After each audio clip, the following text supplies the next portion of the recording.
દેશમાં ફરી એકવાર મોસમનો મિજાજ બદલાઈ રહ્યો છે. હવામાન વિભાગ દ્વારા અનેક રાજ્યો માટે વાવાઝોડું, તોફાન, વીજળીના કડાકા ભડાકા અને ભારે પવન સાથે વરસાદનું એલર્ટ જાહેર કરવામાં આવ્યું છે. ઉત્તર, પૂર્વ અને દક્ષિણ ભારતના ઘણા વિસ્તારોમાં હવામાનમાં અચાનક જ ફેરફાર જોવા મળશે. આ બદલાવના કારણે તાપમાનમાં અંદાજે 3 થી 4 ડિગ્રી સુધીનો ઘટાડો થઈ શકે છે, જેના કારણે ગરમી અને લૂમાંથી લોકોને થોડી રાહત મળશે. પરંતુ વાવાઝોડા સાથે વીજળીના કડાકાને કારણે જનજીવન પર પણ અસર પડી શકે છે, જેથી સાવચેતી રાખવાની જરૂર છે.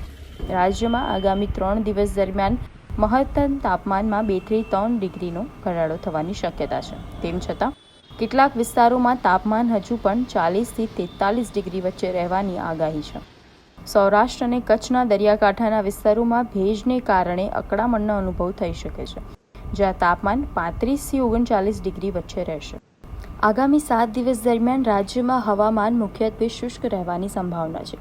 જોકે ગઈકાલે પાટણ સહિત કેટલાક વિસ્તારોમાં અચાનક વરસાદ વરસ્યો હતો, જે બદલાતા મોસમનો સંકેત પણ આપે છે. સાથે મહારાષ્ટ્રમાં પણ 2 મે સુધી તાપમાનમાં 2 થી 3 ડિગ્રીનો ઘટાડો નોંધાઈ શકે છે.